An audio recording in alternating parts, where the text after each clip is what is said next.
여러분 안녕하십니까? 어젯밤 충남 공주에서 규모 3.4의 지진이 발생했습니다. 강한 흔들림 때문에 공주뿐 아니라 인근 대전과 세종, 천하에서까지 진동을 느꼈다는 신고가 빗발쳤습니다. 여진 가능성은 낮지만 기존에 알려진 단층에서 발생한 지진이 아니어서 면밀한 조사가 필요하다는 지적입니다. 양정진 기자입니다. 고속도로를 비추는 CCTV가 크게 떨리고 도로가 울렁이듯 요동칩니다. 요양원 원장은 무언가에 놀란 듯 밖으로 나와 두리번거립니다. 어젯밤 9시 46분쯤 공주시 남남서쪽 12km 지점에서 규모 3.4의 지진이 발생했습니다. 대부분 시민들이 진동은 물론 그릇과 창문이 깨질 수 있는 정도의 강한 흔들림을 느꼈습니다. TV 보는데 갑자기 제 몸이 흔들리면서 오른쪽으로 갔다가 왼쪽으로 오면서 이렇게 쿵 하는 소리가 나더라고요. 그래서 깜짝 놀랐죠. 두려웠죠. 공주에도 지진이 났네 이렇게 생각하면서. 인근 지역에서도 흔들림 신고가 빗발쳐 대전과 세종, 충남 지역에서 370여 건의 신고가 접수됐습니다. 중대본이 비상 1단계를 가동하고 지진 위기경보 경계 단계를 발령한 가운데 지진의 영향은 등산로까지 이어졌습니다. 계룡산 국립공원은 탐방로를 전면 통제하고 위험목이나 낙석 등이 있는지 확인하기 위한 안전 점검에 나섰습니다. 이번 지진은 지난 7월 전북 장수군에서 발생한 규모 3.5 지진에 이어 올해 육상 지진 가운데 두 번째로 컸습니다. 한반도에서 나타난 전형적인 주양 이동 단층의 운동을 가지는 지진이라고 생각하시면 될 것 같습니다. 상반이 오른쪽으로 움직이는 수평적으로 이동하는 단층이라고 생각하시면 됩니다. 전문가들은 지진이 자주 발생하는 곳이 아닌데다 아직까지 여진이 없어 더 큰 지진이 발생할 가능성은 낮다고 분석하고 있습니다. 다만 당분간 추이를 지켜봐야 하고 주변 단층에 대한 조사가 필요해 안전에 유의할 것을 당부했습니다. TJB 양정진입니다. 자비로운 표정에 부드럽게 흘러내리는 옷깃. 고려시대였던 1330년경 서산 부석사에서 만들어진 금동관음 보살 좌상입니다. 과거 일본에 약탈돼 대마도에 한 사찰에 보관돼 있다가 지난 2012년 한 절도범에 의해 다시 한국으로 돌아오게 됐는데요. 원래 우리가 만든 문화재인 만큼 한국에 둬야 한다는 주장과 훔친 것이니 일본에 돌려줘야 한다는 주장이 맞서면서 10년 넘게 공방이 이어졌는데 대법원이 이 불상을 일본에 돌려줘야 한다는 최종 판단을 내렸습니다. 김철진 기자의 보도입니다. 일본 사찰에 있다가 한국 절도단에 의해 국내로 들어온 금동관음 보살좌상의 소유권이 일본 관음사에 있다는 대법원의 판단이 내려졌습니다. 불상과 관련된 소송전이 시작된 지 7년 만에 나온 최종 결론입니다. 1심에선 외구의 약탈이 인정된다며 부석사가 승소했지만 2심에선 부석사와 고려시대 서주 부석사가 같은 곳인지 증명하기 부족하다며 법원이 일본 사찰의 손을 들어줬습니다. 대법원은 서산 부석사가 고려시대 부석사와 동일한 주체로 보기 어렵다는 고등법원의 판단은 잘못됐지만 일본 관음사가 불상의 시효를 취득했다는 판단은 그대로 인정했습니다. 당초 부석사의 물건이 맞더라도 일정 기간 문제없이 점유했기에 일본 관음사로 소유권이 넘어갔고 약탈당해 불법으로 반출됐을 개연성이 있다거나 우리 문화재라는 사정만으로는 취득시효 법리를 깰 수 없다고 본 겁니다. 불상 소유권이 일본 사찰에 있다는 판결이 나오자 부석사 측은 큰 실망감을 나타냈습니다. 600년 전 이 땅에서는 관세음보살님을 지키다가 쓰러져간 고려인들이 있었습니다. 오늘 대한민국 대법원은 그들의 등에 다시 칼을 꽂았습니다. 문화재 반환 시민단체들은 약탈된 문화재의 취득시효 인정 결정은 유네스코 협약에 어긋나는 전근대적 판단이라며 불교계와 문화계를 통해 새로운 해법을 모색하겠다고 밝혔습니다. 문화유산을 원상회복하자고 하는 국제사회 요청, 이런 흐름들이 이제 이 문제를 또 다른 관점에서 문제를 바라볼 계기가 되지 않을까 이런 생각이 들고, 이제 제가 보기에는 판결이 끝이 아니고 또 다른 시작이라고 저는 보고 있습니다. 한편 이번 대법원 판결에 대해 일본 정부는 불상이 조기 반환될 수 있도록 한국 정부와 논의하겠다고 입장을 내놨습니다. TJB 김철진입니다.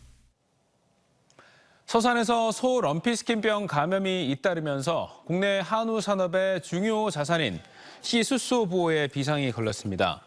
한우 정액 공급량의 98%를 차지하는 시수소 115마리를 사육 중인 서산 한우계량사업소는 사람과 차량의 출입을 전면 금지하는 한편 농장을 통과하는 도로에 방역초소 2개를 설치하고 지나가는 차량들을 소독하고 있습니다. 지금까지 서산에서는 농가 9곳에서 502마리가 살처분됐고 부성면에는 한우 2,800여 마리를 사육하는 현대 서산 농장이 위치해 있어 방역 당국이 긴장의 끈을 바짝 조이고 있습니다.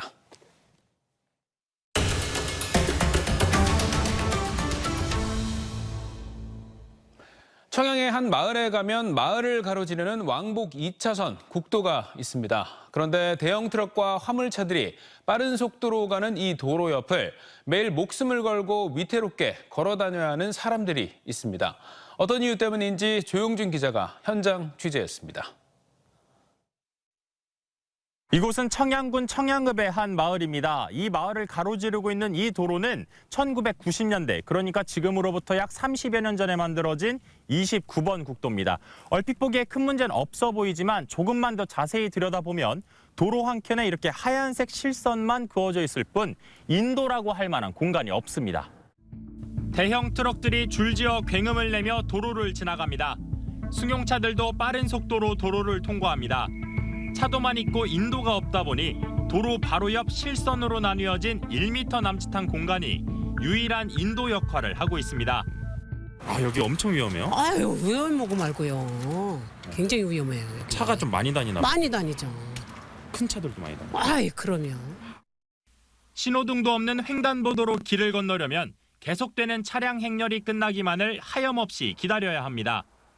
이 도로를 따라 걷다 보면 마을 어르신들의 유일한 교통수단인 버스를 탈 수 있는 정류장이 나옵니다. 바로 옆엔 슈퍼마켓도 있습니다. 위험하더라도 이 도로를 매일 걸어야 하는 이유입니다. 도로 곳곳에 흩어져 있는 부서진 차량 파편들. 실제로 사고가 자주 난다고 합니다. 길이 없어요. 차가 없으신 분들은. 많이 불편하죠. 특히 여기 도로가 사고가 많아요. 인도를 설치해달라고 수차례 요청했지만 달라진 건 없습니다.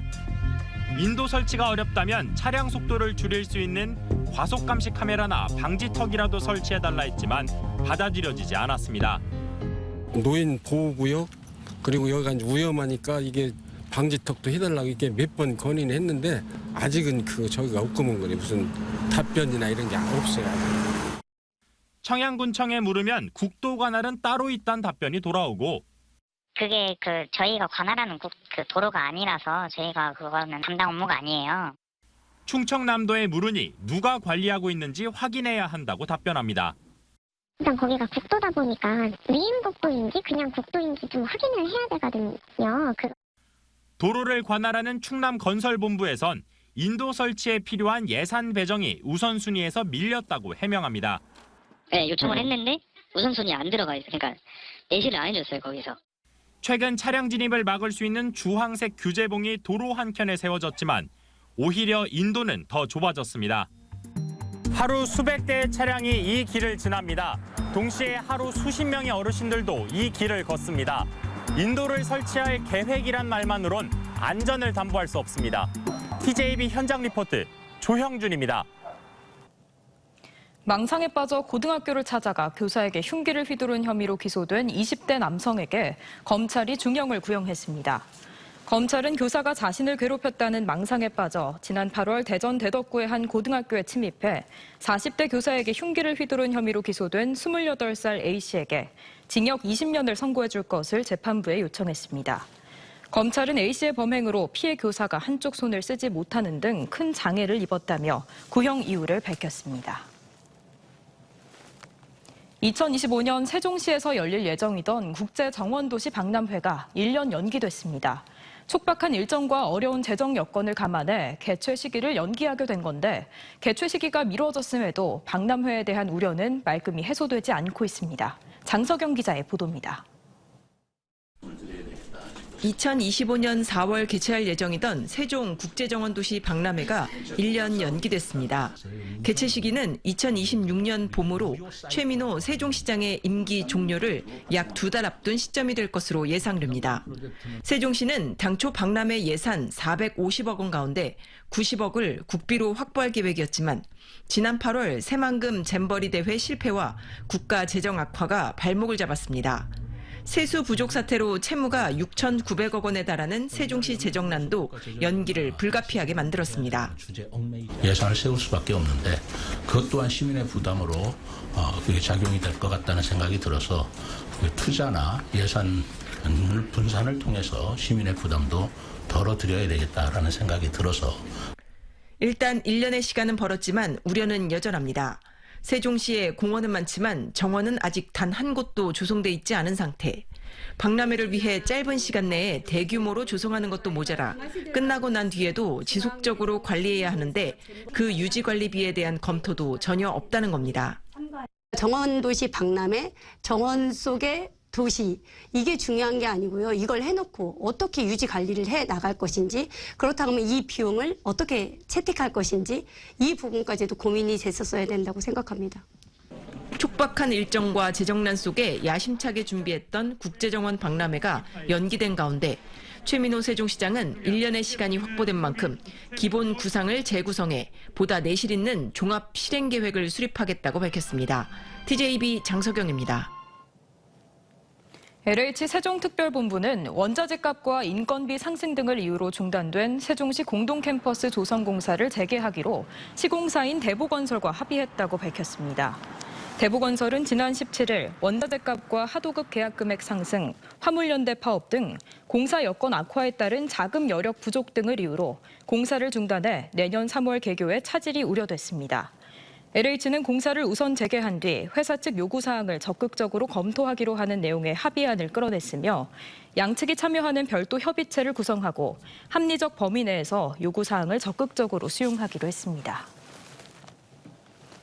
충남도가 지난해 전국 최초로 탄소 중립 경제 특별도를 선포한 데 이어 이번엔 대규모 국제 수소 포럼을 개최했습니다.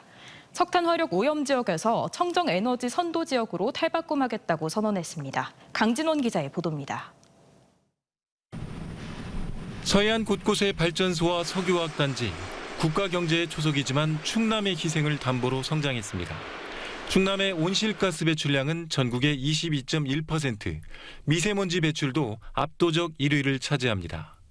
충남 서해안의 석탄화력 발전소는 29기로 전국의 절반을 차지하지만 정작 전기 대부분은 외부로 공급합니다. 충남도가 지난해 전국 최초로 탄소 중립 경제 특별도를 선포한 데 이어 이번에는 국제 수소 포럼을 개최해 청정 에너지로의 대전환을 이루겠다는 뜻을 세상에 알렸습니다. 김태흠 충남지사는 기조연설을 통해 석탄화력 폐지지원 특별법 제정과 수소 혼소 터빈 실증, 공공기관 탈플라스틱 등 지난 1년의 탄소 중립 노력을 공유했습니다. 또 앞으로 3년은 탄소 순환형 사업단지인 그린 이노파크를 조성하고 8곳에 마을 발전소를 설치해 탄소 없는 마을을 만들며 수소 터빈 시험센터 구축 등 9개 과제와 구체적 실천안을 내놨습니다. 또 내포 신도시를 그린 모빌리티와 녹색 숲이 어우러진 탄소 중립 수도를 조성하며 2026년까지 23조 5천억 원을 투입하겠다고 밝혔습니다. 탄소 중립은 거스를 수 없는 시대적 흐름이지 않습니까? 석탄 화력으로 큰 피해를 입은 충남이 오히려 기후위기에 앞장서고 또 대한민국 탄소 중립을 선도하겠다는 의지의 그런 표현입니다. 해외 전문가와 기업인들도 각 나라의 사례를 소개하며 탄소 중립 연대에 동참 의지를 밝혔습니다. The city and the province is going to be a leader in the transition away from fossil fuels and low carbon, and be a major producer of the low carbon hydrogen, which is desperately needed to decarbonize our world. 석탄화력 밀집 기초단체인 보령시는 세계 최대 분리수소 기지와 축산 바이오를 통한 수소 전기 생산이 진행되고 있다며 수소 에너지 분야의 앞선 모델이 되겠다고 밝혔습니다. 지금까지 석탄 발전으로서 가장 폐가 컸던 도시입니다. 그것을 빨리 재소하기 위해서 우리가 정말 속도를 내서 수소도시로서의 역할과 기능을 다할 수 있도록 이틀간 이어지는 이번 포럼에서는 탄소 중립 방향 토론과 함께 GE, 티센그룹 등 글로벌 기업들과의 탄소 관련 투자 협상 등도 진행될 예정입니다. TJB 강진원입니다. 제16회 전국 장애학생 음악 콩쿠르 시상식과 갈라 콘서트가 TJB 공개홀에서 열렸습니다. 이번 음악 콩쿠르에서는 이근범, 곽연우, 허준원, 이승주, 강재희 학생이 개인 부문 대상을 수상해 교육부 장관상을 받았고 이두진 교사와 유동권 지도자가 지도자상을 받았습니다. 이후 이어진 갈라 콘서트에서는 성악과 하프, 첼로, 클라리넷과 판소리 등 대상 수상자들의 공연과 심사위원들의 협연이 이어졌습니다. 삶의 여정에서 길을 묻다를 주제로 발달장애인 패션쇼가 오늘 대전 원명학교 대강당에서 열렸습니다. 패션쇼 무대는 발달장애 학생들이 삶의 여정을 표현하기 위해 교복룩, 면접룩, 스포츠룩 등 인생 주기별로 컨셉을 잡아 의상을 준비하고 런웨이를 위한 워킹을 선보였습니다. 학교 측은 이번 행사를 계기로 발달장애 학생들이 다양한 예술 활동을 경험하고 엔터테인먼트 분야에서도 장애 직무가 확대되길 바란다고 밝혔습니다. 보문산 케이블카 사업 설명회를 방해했다는 이유로 대전시가 시민단체를 고발하자 지역 시민단체와 진보 정당들이 크게 반발하고 있습니다. 대전 시민사회단체 연대회의와 정의당 대전시당은 대전시가 정당한 의견 전달에 대해 고발로 대응해 공안정국을 만들고 있다며 고발을 취하하고 불통시정을 사과하라고 촉구했습니다. 또 케이블카와 전망타워 등을 설치하는 대전시의 보물산 프로젝트에 대해 시민 의견을 수렴하는 공론화 과정을 제대로 거치는지 지켜보겠다고 밝혔습니다. 다음 달 아파트 입주 물량이 전국적으로 3만 9천여 세대가 넘는 가운데 지역은 2,100여 세대에 그칠 전망입니다. 부동산 데이터 포털 조사에 따르면 다음 달 입주를 앞둔 신규 아파트는 전국적으로 임대 아파트를 포함해 3만 9,200여 세대에 달하지만 지역에선 충남 지역 2,125세대만 확인됐습니다. 특히 대전과 세종은 신규 아파트 입주가 단 한 세대도 없는 상황이며 이에 따른 가을철 전세 매물 부족이 예상돼 전세가 하향 조정 등 효과를 기대하기 어려울 것으로 보입니다.